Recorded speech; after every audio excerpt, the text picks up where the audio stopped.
We're back. It's Meldon Law Monday here on the Buddy Martin Show. Returning to action. Glad to be with you tonight. Got a good show tonight lined up. How about those Gators? Basketball ranked in the top 25. Coming up in a second, the quarterback is standing by in the orange and blue room. Shane Matthews will join us. Talk a little ball. A lot of things happening in the spring. And we'll get your thoughts as well. And at 25 after the day, we're joined by our friend Rob Browne, who was SEC Sidelines, talk a little bit about what's happening in the rest of the league. And, of course, it's Monday night. That means the Iron Duke, Vance Beer, will be here. All coming your way right here on the Buddy Martin Show. Tell your friends and neighbors. Shane Matthews is next. It's time again for Buddy Martin. Call him up and tell him what you're thinking. But be kind because he's doing the best he can. Better, stronger, faster. Mama says that alligators are ornery because they got all them teeth but no toothbrush. Hey, what if the voice calls while you're gone? Take a message. Bye! You ready, champ? I'm ready for this my whole life. I'm incapable of small talk. But that's why you love me, right? Kind of intimidating to be in the presence of so many great athletes.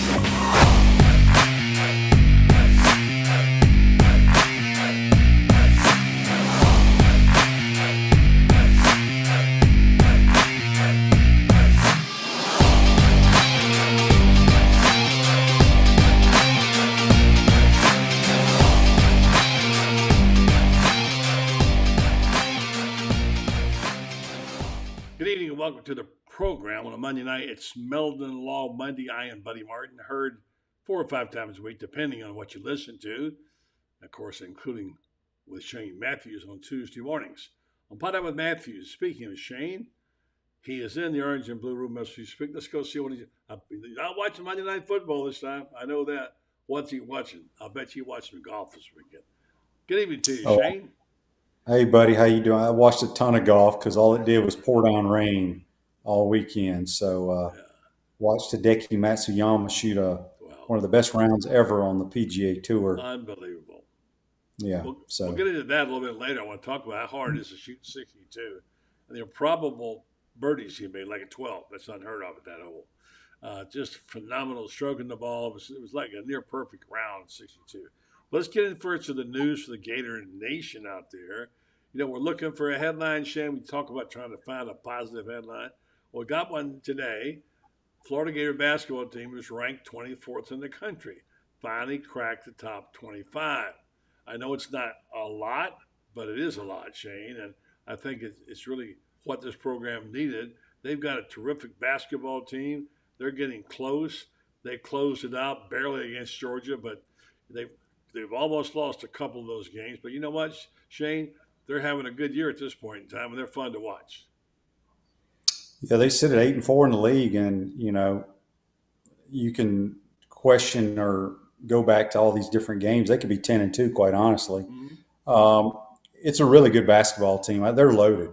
The bigs are what people call now bouncy. They're very athletic, but our 2 guards, they're as good as we've ever had at this school in Pullen and Walter Clayton Jr.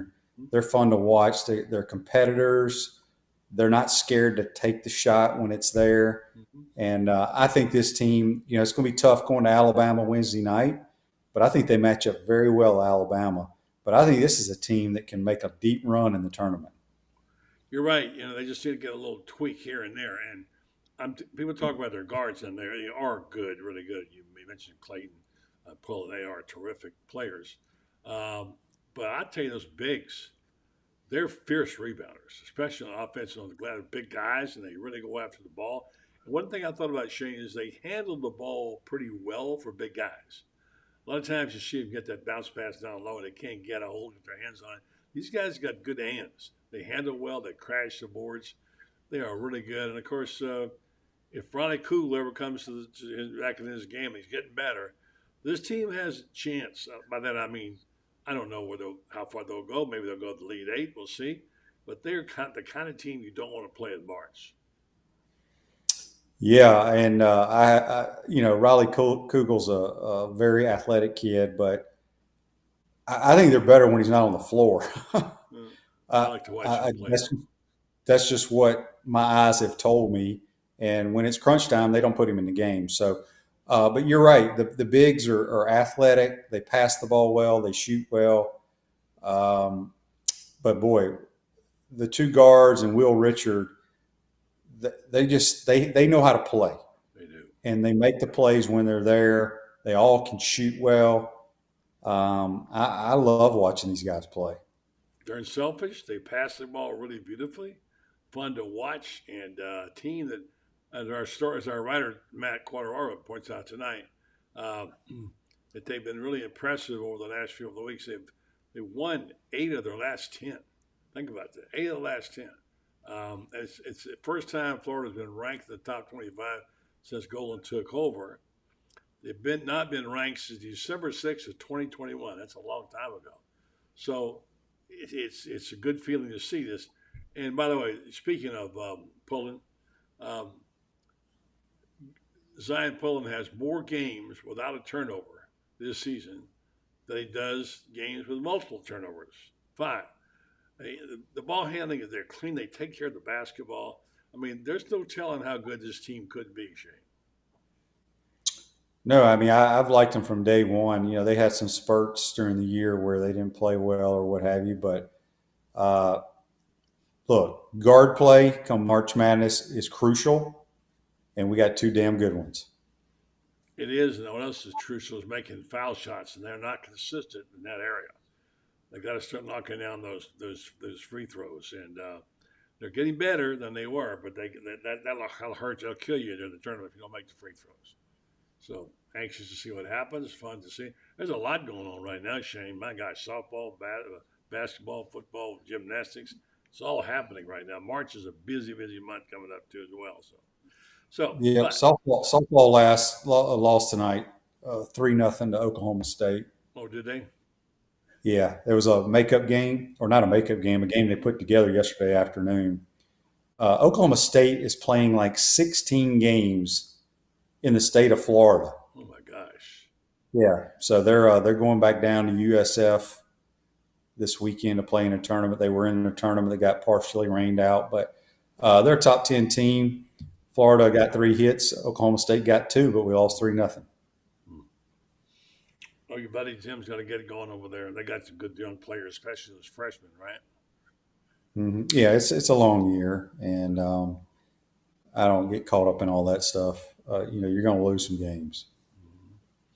Yeah. So, all right. So let's talk a little bit about this. Is my topic of conversation today in my column.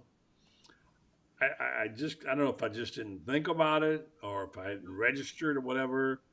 For some reason, when I looked at the schedule last week and I saw November the 19th, Austin, Texas, I thought, holy mackerel, this is happening.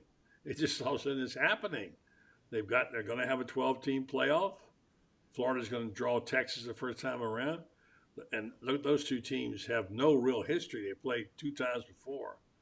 And I think they haven't played in Austin since 1940. So I started thinking about Texas. And I really like Texas. I was a closet, I wouldn't say fan, admirer of Texas for many, many years back in the Darrell Royal days. And you'd loved him if you'd known. He was a heck of a motivator. And, of course, they won national championships in the 60s. And I got a chance to go out to Texas and finally spend some time. It's a really beautiful town. It's one of those schools that's very high academics. It's just like Florida, as well as the fact that it's got a colorful group of intelligentsia, shall we say. The people there are country smart and funny. And I think it's going to be a really good series playing the Longhorns, every other year or so. It's going to be interesting. Yeah, I don't know how often we're going to play them. The league comes out with the schedule each year, but I'm looking forward to going to that game. I've never been to Austin, Texas. I have a lot of respect for the University of Texas. I think it's a great university. I love their logo. I think it's one of the best logos in all the sports. Yeah. So it should be a lot of fun.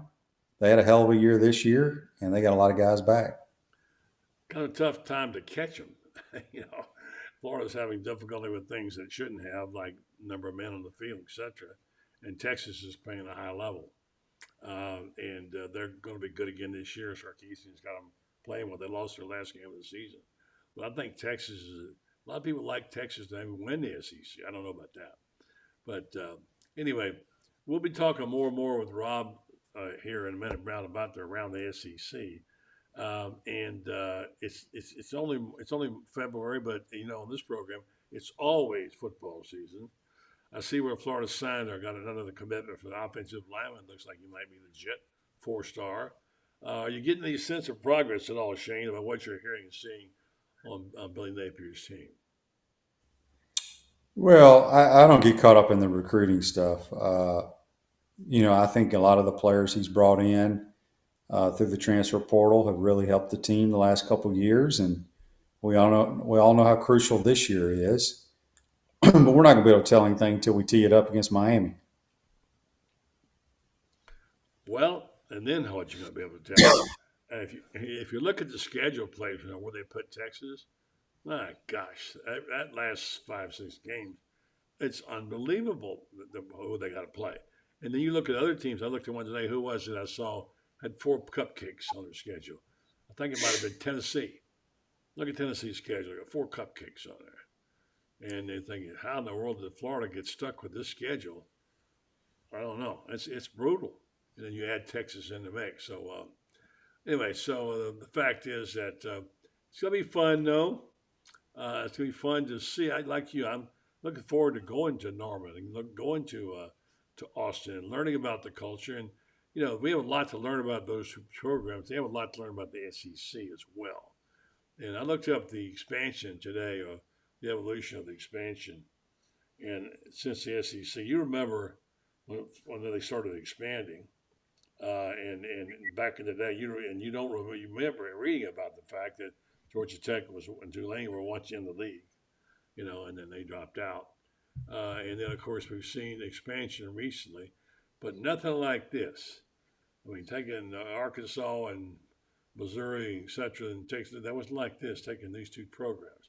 So it's a good thing, but it's also difficult. Do you think it increases the fan base interest that much? About who we're playing? No, by adding these 2 teams and playing Texas. Oh, yeah. I mean, those are two big brands for sure. I think if the SEC ever adds any more teams, I think it's either going to be Clemson, North Carolina, or Virginia. Would be my guess if they add 2 more eventually. But OU and Texas bring a lot to the table. Yeah, I don't know about expansion. I'm kind of confused. I can't keep up with what they got now, let alone adding more. But let's see. I guess it seems like you have to either expand or die these days, doesn't it? But look at the Pac-12.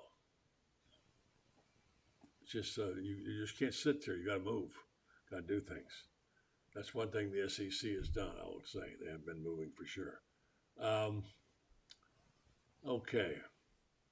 Let's see. Yeah, Toby, are you there, Shane? Mm-hmm. Yeah. Toby says Ole Miss game will be tough game in the Swamp. How about Lane Kiffin's job? I mean, he has gotten him some ball players, hasn't he? They got a lot, and like I said, they have a lot of money that they've been throwing around. And we'll see if Ole Miss can be one of the. A lot of people think they'll be one in the 12-team playoff. Time will tell. A lot of things can happen. I don't have our schedule is extremely difficult. I get it. Probably the hardest of any team in the history of college football. But, buddy, what if fans been talking about for the last 15, 20 years? They're tired of cupcake games. Well, that's right. There are. Yeah. Buckle your chin strap and let's go play and see what happens. Mm-hmm. Yeah. I want to take a look at this Tennessee schedule. By the way, some news today, sad news, what's happened today, but you reminded me that the news that Alan Trammell, the former Gator athlete, a terrific baseball player and Coach Spurrier's teammate at Florida, a friend of mine, passed away over the weekend. Alan lived down in Orlando. He and Coach were very good friends. They played on the same team. Alan's from Alabama.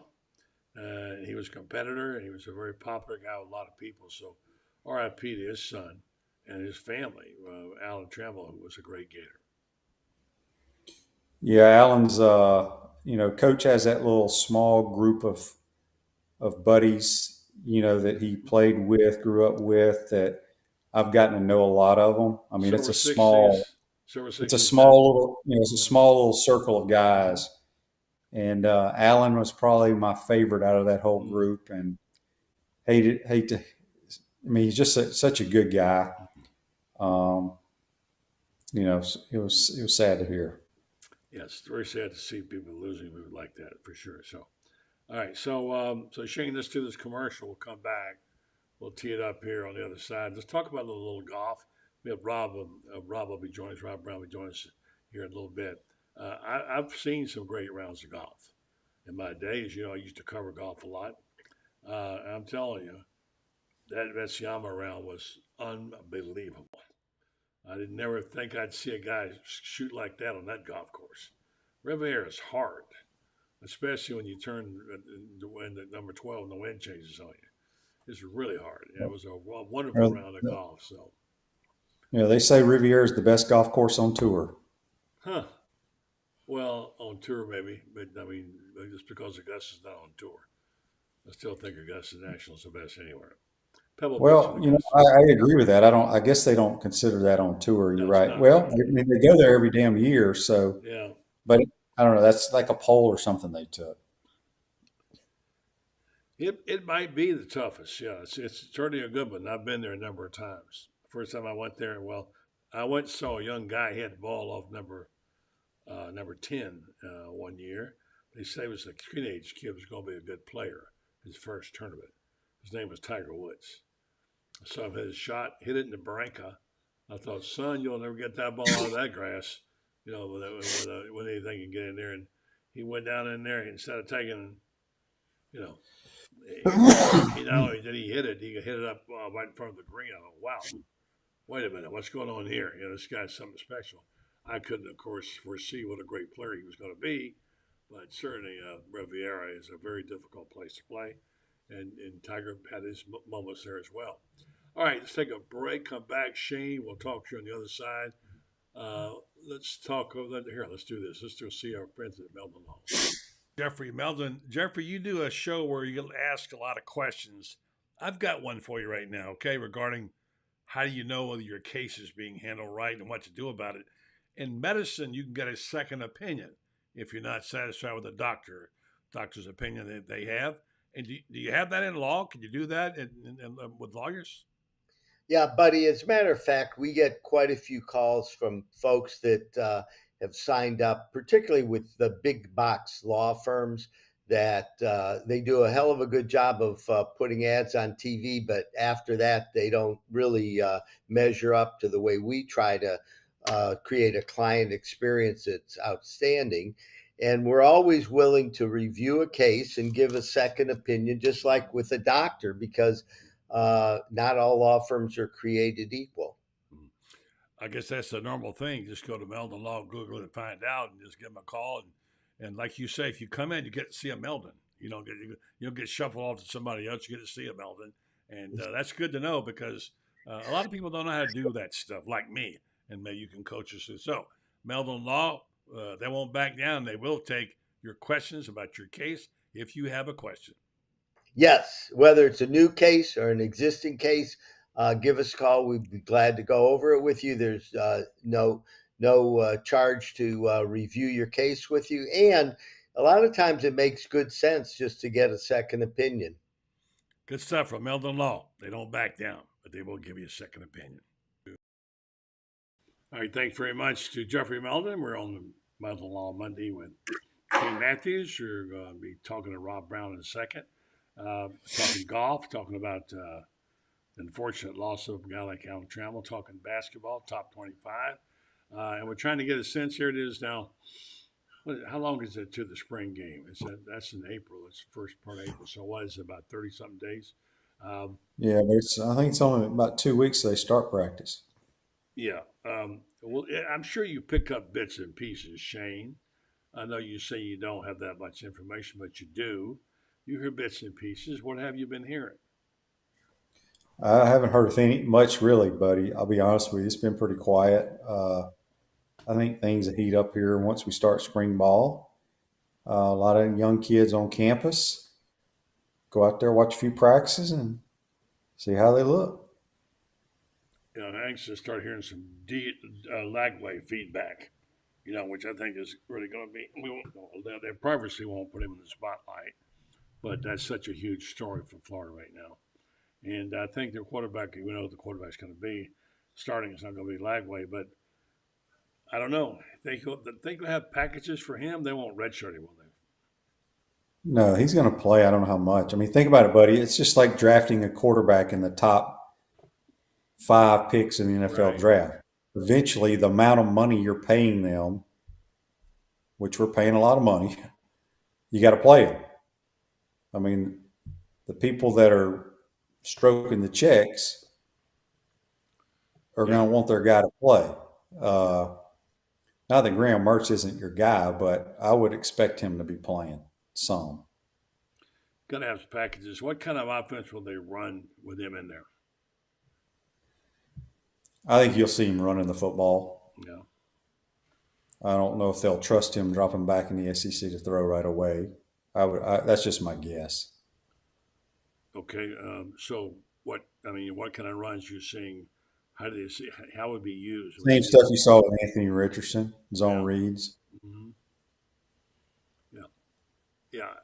I haven't heard much about Anthony since he got hurt. What happened to him in the league? Presuming he'll be back next year and be okay. Have you heard anything about him? Yeah, he had surgery, so he was out for the year. But I would assume the surgery that he had is, he'll be back 100% if he's not already. What's funny is Gardner Minshew went to the Pro Bowl. That's right. It's funny. It is funny. You're right. Exactly. Crazy stuff. Great. Have you been reading anything about the Chiefs and what's happened to Andy Reid since he got cold cocked by his tight end? What happened? Well, on the sideline, he came over there and bumped him during the right. game, and he got a little heat for it.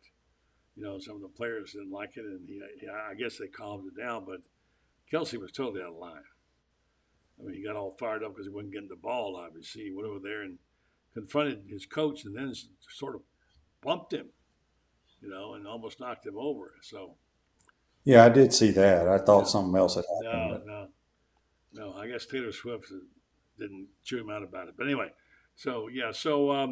like you said, all-time quarterback, the numbers they are putting up are amazing, and they've been winning for a long, long time in this game. Let's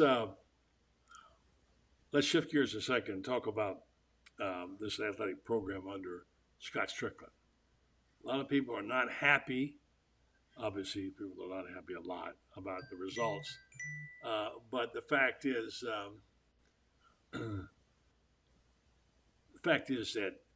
that the programs overall, when you look at what they're doing in gymnastics and golf and tennis, and basketball now looking better, the athletic program is really superb. I don't know why you want to fire your athletic director because you're mad about his football decision, but do you think there's any real heat on Scott Strickland? And what's your assessment of how he's doing? Look, nobody cares. I mean, it's great to win in spring sports and all these other sports because I'm a huge fan of all of them. But nobody cares for the most part. Your average fan, all they care about is football and men's basketball. That's the money makers, right. And that's what, as I said, the average fan. Those are the two sports that they probably pay the most attention to. So yeah, I mean, Tide Golden's got it going right now. We got to wait and see if Billy and the football team can win some games next year. It's going to be crucial. Is it ever? We're going over the schedule a bunch. You look at it again. Take a look. Get a chance to look at the Tennessee football schedule. I mean, they got 4 cupcakes, and I guess that's good for them. Whatever, float your boat. All right, I want to bring our friend in Rob here for a second, and Rob Browne from the sidelines. Say hello to Shane Matthews, the great Shane Matthews, Here's Rob Hey, Browne. Shane, always, yeah. I love hearing his commentary, both of y'all. This has been good stuff, and I love Shane knows football. He's forgotten more than I know. I can promise you that. Yeah. Well, he knows a little about other stuff too, including golf. We didn't talk about this, but that round of Matsuyama was just unbelievable. And Shane, I don't know if you watched it, Rob, or not. Shane, he got on a streak, on a roll, where I think he could have made it from anywhere. It was not like hitting great shots off the tee, but his approach shots were amazing, and was putting like crazy. I don't know when I've seen a final round of golf and with what we saw at Riviera. Shane, how about you? No, I mean, 60, I think 61 was the course record. He shot 62, had a chance on 18 to tie that record. But I think it was 15 and 16. He literally hit the ball. His approach shot was, I think, 6 inches on one and 4 inches on the other. So, I mean, he's a great ball striker. He's had some back issues, but Matsuyama is one of the greatest players. I mean, he's the best that's ever come out of Japan, obviously. But, you know, he's won the Masters, and it was cool to see him win. And, you know, when those guys get going, it's fun to watch. I don't know if you watched any of it, Rob, or not, but it was a clinic, that's for sure. And so Rob has a show, SEC Sidelines. He and Brendan Martin, among others, talk about what's happening around the league. And one of the things we're going to try to do is a better job of learning about the new schools. And Shane, you know a little about football. Can you answer a couple of questions off the top of your head? Tell me about Oklahoma. Give me a factoid that's you about Oklahoma that people don't know, and maybe one about Texas. And let's get this thing started. And Rob, jump in there. What should we know about Oklahoma football, Rob? I'll let Shane go first. Well, I'll tell you this: Oklahoma has produced a lot of damn good quarterbacks. Yeah. Especially when Lincoln Riley was there, just year after year. They're all transfers, but you're talking about a program that has won a lot of championships, a lot of football games, has a great fan base. Obviously, Bob Stoops, that the Gator Nation knows, had a lot of success there. He's their so-called ambassador or whatever he does there. But I think it's going to be fun to have OU in the SEC. I think they fit in very, very well. Yeah. One of the cool things about them is, Shane and Buddy, they're the only school in the country that's had 4 different coaches win 100 or more games there. And back in the 1930s, the Dust Bowl, you know, the Grapes of Wrath, they left Oklahoma, went to California. The governor kind of doubled down and said, we're going to make football the pride of the state. And Oklahoma's had, 7 national championships. I know 7 Heisman winners. But probably the coolest thing about them is it's a state of only 5 million people. And Texas is just the south of them with about 30 million people. But one of the guys we have on the show, Tyler McComas, out of Oklahoma City, Norman, they do a 4-hour show 5 days a week, nothing but Sooners. And he said, these Big 12 schools, it's not like the SEC, Rob. He said, Auburn and Alabama, they'll take your stadium over. He said, the Big 12 schools, economic impact for a home game in Norman, it's about $11 million a weekend. He said, so the Chamber of Commerce here in Norman went out to Fayetteville, Lexington, Kentucky, and Tuscaloosa. A weekend football game there, about $33 million. So Oklahoma, there's a lot of money out there. There's a lot of oil money and tradition, but they're looking at schools like Florida and like Alabama and Auburn and LSU, and they've never seen fan bases. They say, we're trying to prepare ourselves for when these fan bases come in, because they will take your stadium and take over your campus. So I think it's, Shane, I think it's a great marriage. I mean, you played in the NFL 14 years. You probably had some teammates that played for Oklahoma, didn't you? Oh, there's no question. And like I said, I followed OU a lot when Bobby Stoops was their head coach. And they've had a lot of success at the quarterback position, as you mentioned. And that's an interesting stat, though, because their revenue is going to go up quite a bit when these SEC these fan bases roll into town. Yeah, It is a good It really staff. is. Yeah. You forget Yeah. about their rich tradition. I mean, I go back to the days of Billy Vessels and that kind of stuff. But you Yeah. realize what a great coach Bud Wilkinson was. I mean, Yeah. was the winning streak, whatever it was, and they were just unbeatable. And I had not forgotten, not remembered this, but the guy I thought was a great coach, would love to play for him, was Darrell Royal at Texas. He played for Oklahoma, was a quarterback for Oklahoma. Yeah. So it's funny. Yeah. I think you're both right. I think it's going to enrich the. I have a silly question because I'm into all the little nonsense that goes on game day. Do they travel the boomers? What is this? The little horse carriage? Yeah. Does that go to the away games? Does anybody know? I believe so. Yeah, it does. I've seen them in Colorado many times. Buddy, one of the cool things, being from Memphis, my high school, Christian Brothers High School, had a football player in the 50s named Buddy Leak, who played with Billy Vessels. And he used to play handball with my dad, and he moved back to Oklahoma City in 1979. He had a website, and Buddy died about 4 years ago, called Southern Fried Sooner.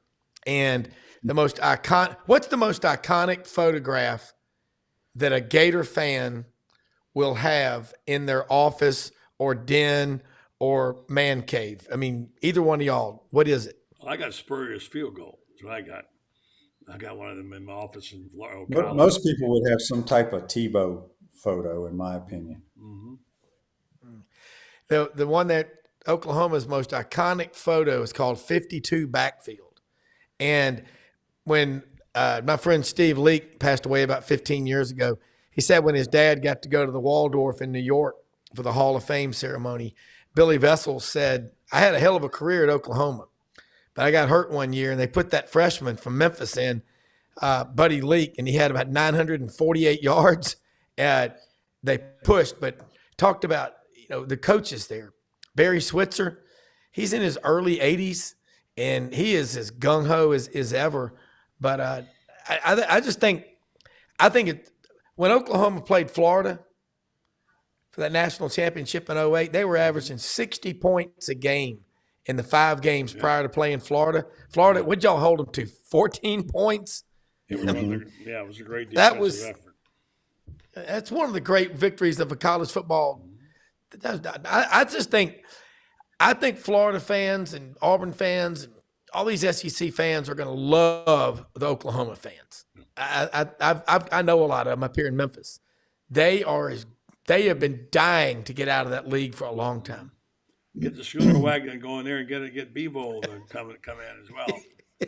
Yeah. That'd be a match. You used to have a live Gator on the sidelines. I'm gonna get me a picture of Bevo this year when we go there. Y'all go early. Don't y'all go early?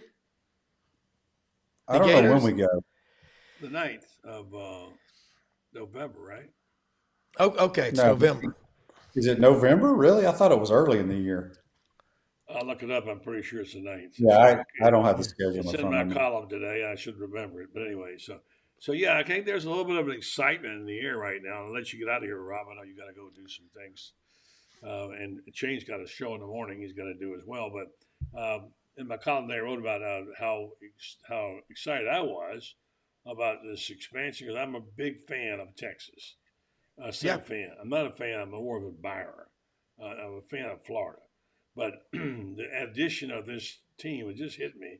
Yeah, I said, I'm sure between now and November the 9th, when the Mighty Gators cross also St. Limits, my friend and I will have many conversations. Yeah, November the 9th. So that's in that Killers. Right. So, and after the Georgia game, Shane, what a lineup they got to play after that. I mean, I don't know if I've ever seen a schedule that difficult. No, it's got to be the hardest schedule in the history of college football. Yeah. But like I said, let's embrace it and go have some fun and see what happens. Yeah, like you said, people have been complaining about not having any good games. So, you got one now for sure. All right, Shane, who you got on your show on the first hour tomorrow? I know you got on the second. I have Chris Doring. He's going to come on and talk about the the little coaches award deal that's next Monday night. I don't even know who won it, buddy. Do you know who won it? The guy from Liberty, maybe? I don't remember. Oh, Jamie Chadwell? I'm not sure. I'm not sure. Well, we'll find out. We'll find out tomorrow morning on the show. Yeah, Doring sponsors that. That's Coach Spurrier's award. He picks. Yeah, that's what. Yeah, not Doring's award. But yeah, he's just a sponsor. So he's going to come on, talk about that, and talk some other college football, and then some guy named Buddy Martin will join us in the second. Yeah, hour. well, you guys, sorry, you just dig that deep and come up with something. Shane, I'll talk to you in the morning, buddy. Thank you very much. Great Shane Matthews. Spot up. All right, Rob. Nice meeting you, buddy. Morning. Take care, Shane, as well. Big fan of yours. Hey, buddy, Shane knows football. I watch a lot when he's on. I know he's got to get going, but he's really good, and he's an iconic figure for Florida because, I mean, I've watched Florida for a long time. And in 1990, when Steve Spurrier came back there, that first year, they won the SEC. And they should have awarded it to him, and that was a crappy deal. But he was there from the very beginning, and he just summed up what I love about competitors. Toughest schedule ever. You're talking about Florida's schedule for next year, correct? Hey, embrace it. Embrace it. Rally around it. Don't complain about it. I mean, God bless. Florida's going to have an opportunity next year to have the focus of the nation on them multiple times. They're going to have one of the big, if not the biggest games in the country. Man, I'd be all over it. That's why Shane played 14 years in the NFL. You know, I mean, that's exactly the mentality. I love that mentality. I think it's great. I do too. And I can tell his enthusiasm from you and your voice about this expansion. We've talked about it. I love it. We'll be doing some shows on it as we go along the way. More to come on that later. But there's so much to know, you know, and so much to remember. My gosh, I mean, I'm going to have to hire a secretary just to tell me what day it is. I mean, it's just incredible what you have to remember. But it's exciting to think about a schedule that could have a number of top 10 teams in place in college football at a very high level. Now, can they play that well? Can Florida be that good? So we'll see. But go ahead. Well, I'm just going to say, I think the Texas, again, living in Memphis, we've always known Arkansas and their hatred and their rivalry with Texas. And Oklahoma, you know, it's weird. Oklahoma and Arkansas have only played 15 times in 132 years of college football. Only 15. The last time they played was almost 20 years ago. But Arkansas and Texas have played a lot. And I was telling you earlier today, a legendary sports writer for the Arkansas Democrat-Gazette, Orville Henry, when it was announced that Arkansas was coming in to the SEC, his son Clay Henry was there. Dudley Dawson of Hogville.net told us this story on Sidelines. His son said to his father, he said, "Dad, what does this mean?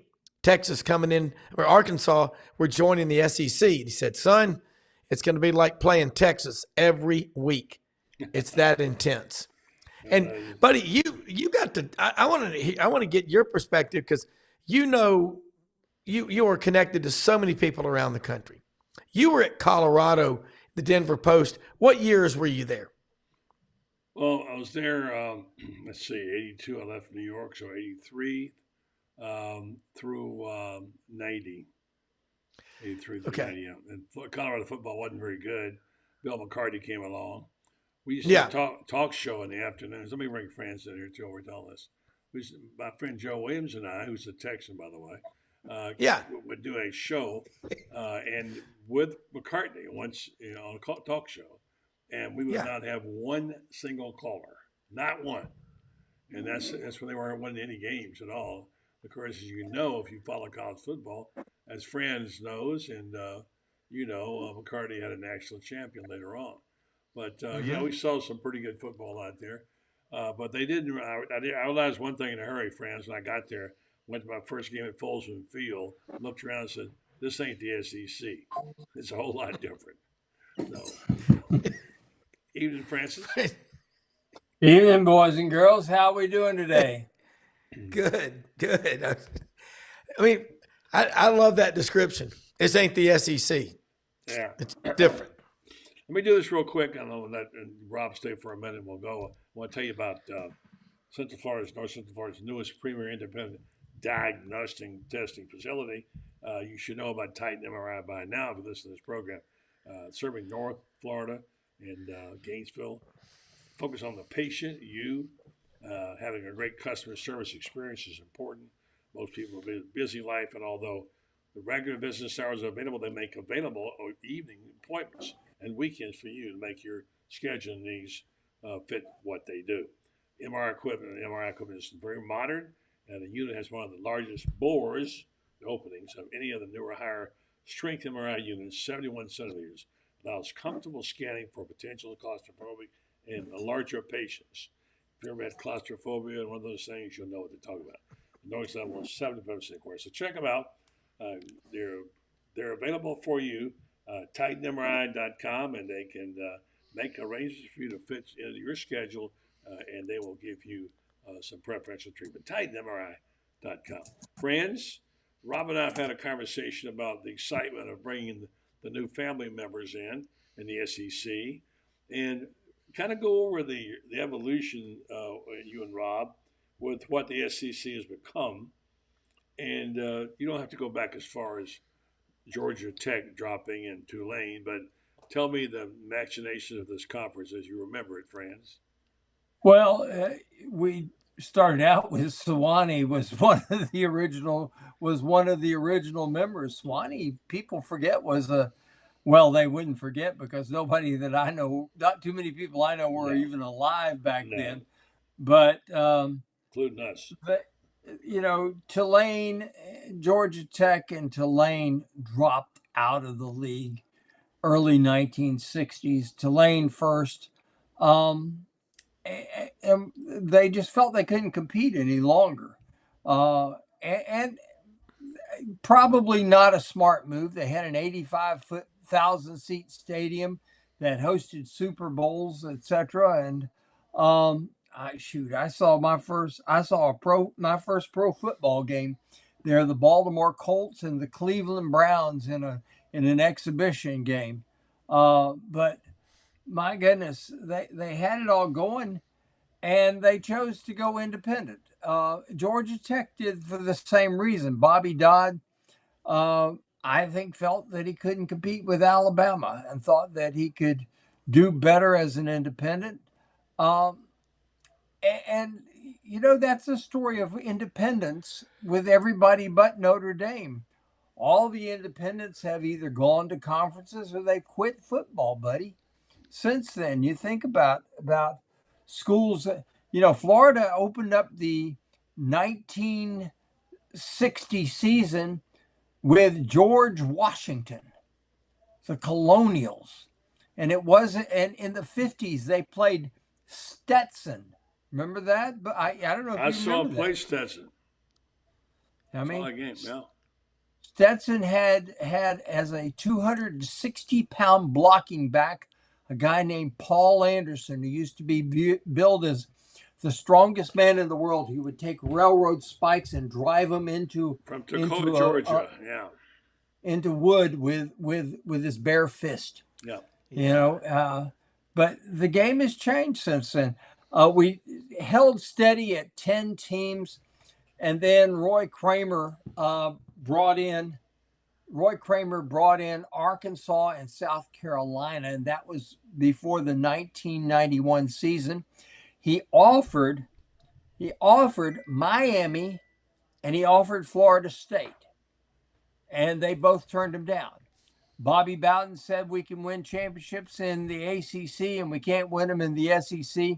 And Miami at the time was in the Big East, and they were thinking, why should we leave? And so both of them, I'm sure, have regretted enormously since that they made that move. Yeah.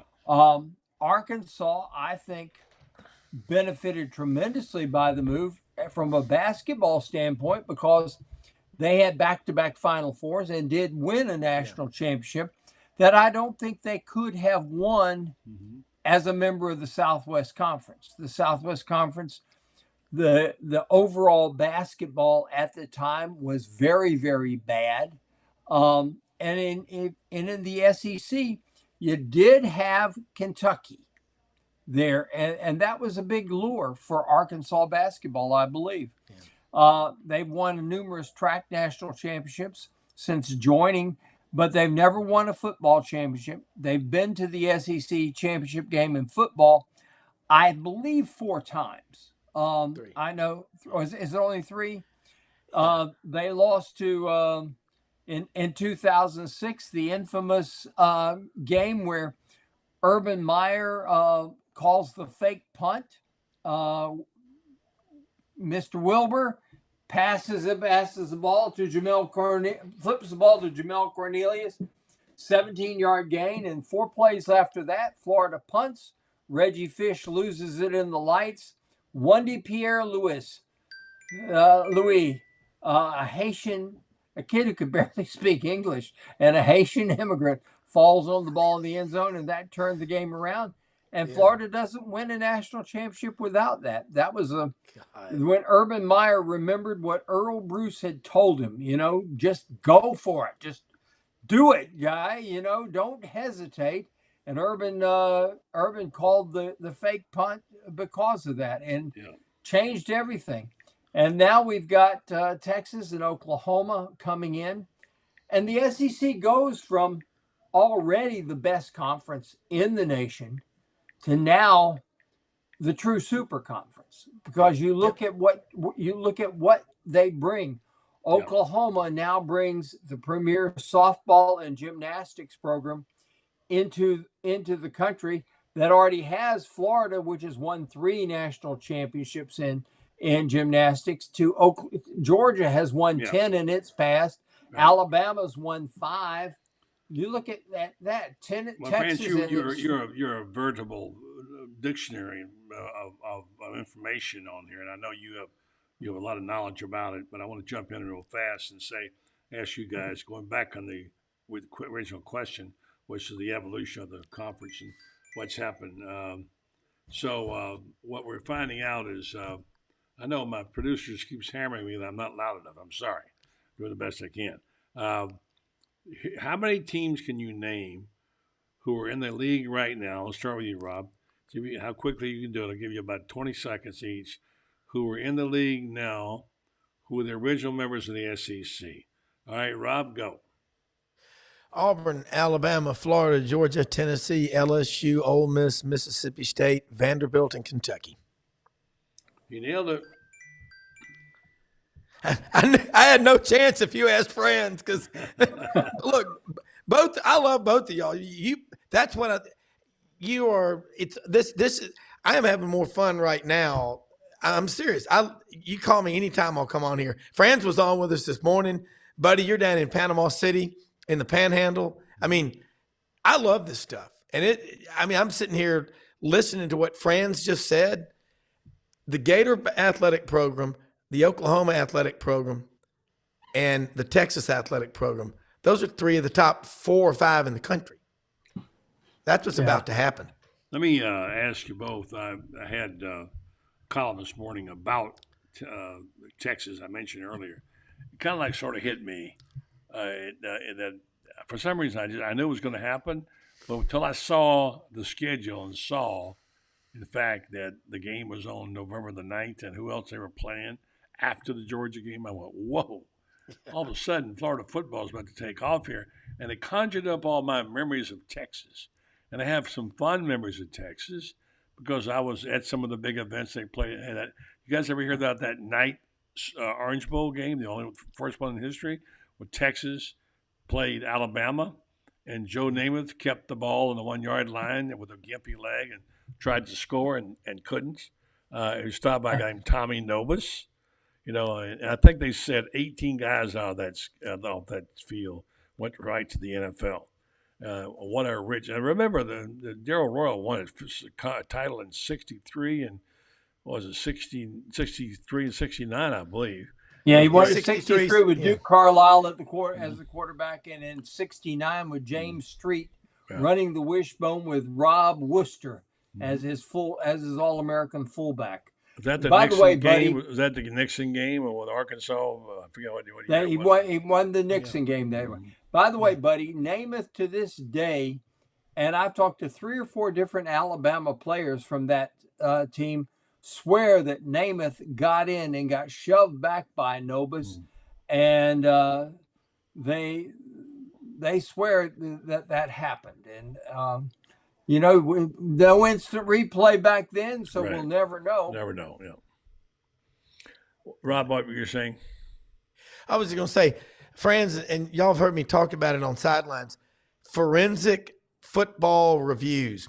We go back before reviews became the law of the land, and we go back to all those games like what he just said. Tommy Nobis, who later played for the Falcons, pushed Joe Namath back. How many games the outcome would have been different had there been the review call? That's a story. That's a show right there, because used to be, there'd be an old wink and a nod from certain coaches on the sidelines to the officials like, yes, sir, we got this one taken care of.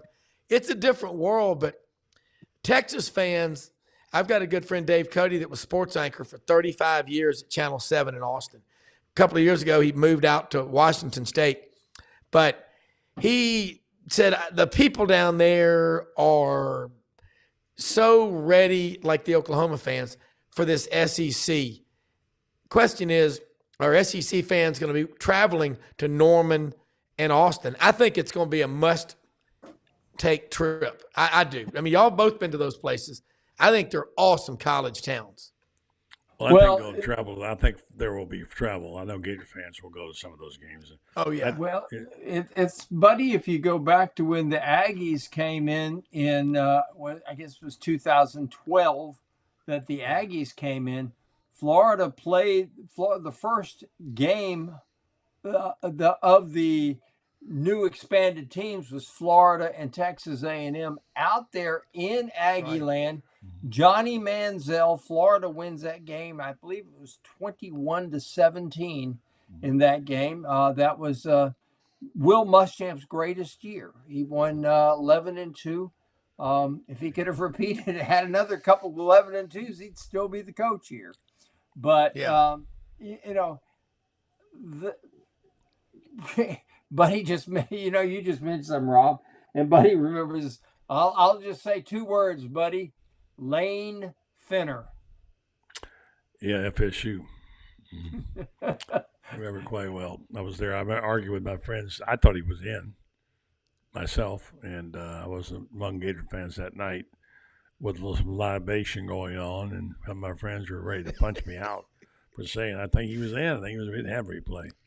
So yeah, people were drinking back in the 60s, Buddy? I didn't say they were drinking. Oh, come on. I didn't say they were drinking. I'll tell you what they weren't doing. They weren't smoking dope. I can guarantee you that. So. People think, Buddy, we're so old that we were there before liquor was invented. Yeah, no doubt. They could probably make a good point in that regard. All right, so I think, and friends, I know we discussed this some, and really, Rob and I have discussed it a lot more last couple of days with our esteemed executive producer, Brendan Martin. There seems to be a whole level of knowledge to be gained if you're going to be an SEC fan. We all know about Alabama and Auburn and Tennessee, whatever. But truthfully, how much do you know about Texas football? How much do you know about Oklahoma football? I mean, we all know the basics, but how much do you know? What's the best place to eat Tex-Mex in Austin? Best place to get ice creams at Baum's. Yeah, and is Okie from Oakley? Is that the gospel song that they play? I'm tired of the Okie. Okie from Muskogee by the late great. Sorry. Yeah, Merle Haggard. God, Merle Haggard. Goodness. Merle Haggard was it? Yes. Proud to be an Okie from Muskogee. That's right. And Toby Keith was a huge Oklahoma fan. Yeah, that's right. So we'll learn more and more about this as we go along, right, guys? We'll learn more about their music, their food, their culture, their best places to eat. Friends will know every barbecue joint within 25 minutes of Austin, I guarantee you. Because every time we go out to L.A. to Louisiana, we got to go to some remote barbecue place in the sticks that's 60 miles away from any place. And France has got this great barbecue, and it's always right, but it's a long way. It's an adventure when France travels looking for barbecue. Hey, buddy, I got to tell you what. When we go to Austin, Got to go across the Colorado River into Bubba Land to the Broken Spoke, the best chicken fried steak with cream gravy and on biscuits in the history of the world. All right, see what I tell you. There you go. All right, before you go into all your diatribe on that, I got to get you some talks of basketball. I say good night to our friend Rob Browne. Don't forget Sidelines. What time is it on? 10 o'clock Eastern or 8 a.m. Central? Yeah, we come on at 8 a.m. Central and 9 o'clock Eastern. Yeah, we got a great show in the morning. Got Chris Lee of Southeastern 14, Yancey Porter, Rebel Yell Hotline, and Rodney Orr, Tighter Insider will check in with us. And with Brendan on there and me on there, there'll, of course, be some Auburn and some Florida stuff. So we cover the SEC like kudzu and cotton. I love being on your show. I'll come on anytime, and I won't sit here and watch the rest of it when you check me out, but thanks for having me. Thanks, Rob. Rob Browne, SEC Sidelines. Friends, I got to tell you, first of all, about our friends at Rinstar, and I want you to tell me about this basketball team. They've cracked the top 25, friends. They said it couldn't be done. And this team is finally going to meet some predictions that you've had about them. Very impressive, what we've been seeing. I'll just tell you about our friends over Rinstar Medical Research. They've been around for a while doing good things in our community.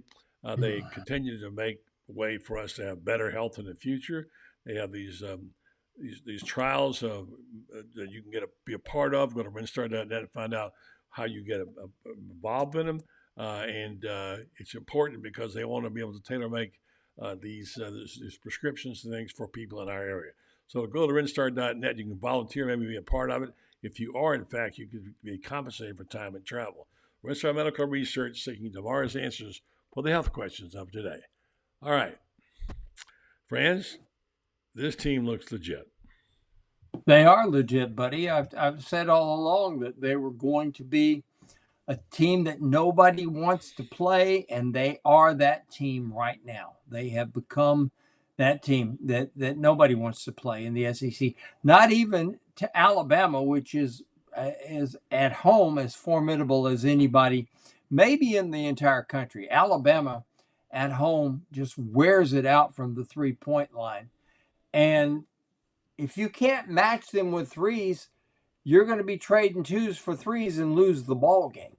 And this is what Florida's up against Wednesday night, is they're going to be facing an Alabama team that they come out there and Nate Oates is going to have 5 shooters on the floor at all time. One of his kids is from right down there at the Village. It's a kid named Sam Walters, who's 6'10". And you know what Sam Walters does? Wears it out from the three-point line at 6'10". He's a long-range bomber, and that's what they do. Nate Oates says we're going to win with layups and three-point shots, and it has been very successful for him. And the question a lot of people have is, allegedly, and I use the word allegedly, he's the guy that Ohio State really wants. Now, the problem is he has a $12 million buyout, and the question is, does Ohio State want to pay it? Now, on the other hand, I'm hearing from Buckeye people, we're getting in this big infusion of cash from our new television contract next year. We can easily cover the $12 million, and would be a question, could they lure him away?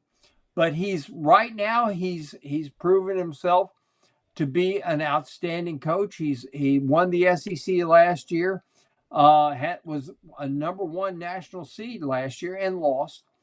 But he's got the Gators Wednesday night, and Florida can win this game, but we've got to run them off the three-point line to do it, and we've got to make sure that we don't have another one of those games like we had against the Aggies when we couldn't hit a layup. Right. Friends, the thing about this team is there's so many people brag about their guard play that's terrific. I like their bigs. The bigs are playing terrific basketball. But there's a couple of little things they got to work on. One of them is how to close out a game. And secondly, they're not consistent with their foul shots. Talk about how they need to fix that. Well, they were consistent Saturday against Georgia, but they had problems against LSU. They were 12 for 20 against LSU, 21 for 26 against Georgia. I thought that, I thought they really had a great ball game at the foul line against Georgia. That was a trap game, buddy. Any way you look at it, that was a trap game. Georgia had the entire week off to get ready. Mike White had all the incentive in the world, his ex-team coming in. The fans were there, greased and ready to go. Sellout crowd. Everybody wanted to get the Gators. And Florida weathered an early storm. They were down 11 points, and Georgia hit its first 7 shots. Didn't look like the Gators could hit anything. But this is how this team has grown, buddy. They weathered the storm. They just kept doing their own thing and got themselves back in the ball game. They gave up a lot of 3-point shots in the first half, only 3 for 12 in the second half. Georgia shot lights out in the first half, couldn't buy a basket down at the end. If not for the friendly folks in the Zebra crew just sending them on a parade to the line there when Florida had a chance to really take a good lead on them. Realize that Florida at one point in time had 5 fouls called on them within a minute and a half.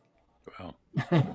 I mean, I've talked to a lot of people, buddy, and I know people think I'm harping on the Zebras all the time. And I'm doing this whether it's the Gators playing or somebody else. I talk with a lot of people, and people are telling me they've never seen such an inconsistent year for officiating, not just in the SEC, but all over the country. Well, let me ask you before we go out there. We found a new star last night, another young guy who just lit it up, career high 17 points. Talk about him. Tommy Hawk, he's had good moments. He really has. This was his he's been a great defensive player all season long. And he's been a guy that gets tough rebounds, makes good passes. This was his breakout game scoring. Hit 3 3-pointers in the second half when Georgia was really ready to take the game over. And he hits them all in the last 4 or 5 minutes of the ball game. Cuts the lead. At first time, it's 30. Florida's down 36-29. Hits a 3. It's a 4-point game. Florida's down 6, and he cuts it in half. It's 42-39 or something like that. He really had a good ball game consistently, but you watch him on the defensive boards and watch how he is so savvy. I think the best play he made the whole ball game. Florida is up. I don't have my sheet in front of me, but he takes the ball. The shot clock is running down. Top of the key, puts the ball on the deck, drives it all the way down, up, running hook shot over Chiwa, who is a 7-foot, 280-pound beast, who got full extension, and Hawk got the ball over him, banks it in, layup, critical shot, and beat the buzzer to do it. I mean, that's a well-coached kid. This is a well-coached team, buddy. Well-coached team now number 24 in the nation. Will they go up or they go down? Wednesday night's a big test, as you point out, Alabama, knocking those threes down. Franz, I'm sure, will be tuned into it, as he is always, and writing wonderful basketball stories for GatorBaitMedia.com, which nobody does better than Franz. So check him out. He's there almost every morning. You'll check him out. And Francis, is a busy week. A lot of stuff going on. Yeah, we've got baseball is at North Florida tomorrow night, home against North Florida Wednesday. Softball is at North Florida on Wednesday night. Gymnastics, number 2 LSU, number 5 Florida. Huge meet here at the O-Dome Friday night. I guarantee you it will be a rocking place. Baseball has Columbia in for the weekend, and Florida's got a softball tournament here as well. Big week, lots of sports. Yeah. And right now we've got the SEC swimming championships going, and it will be a shock. Stop it. I can't take anymore. We got it overloads. We're going to win the SEC in both men's and women's swimming, buddy. Okay. It started tonight, and the Gators are going to win it all. Hey. Great. Yeah. All right. Two types of people in the world, buddy. There's Gators and there's everybody else that just wishes like hell they could be one. It's time to go. The great Fran Spirit. Appreciate it, buddy. Take care. Talk to you tomorrow. Fran Spirit. Folks, thanks very much for watching and listening. Have a good night. We're back tomorrow night. Same time, same station.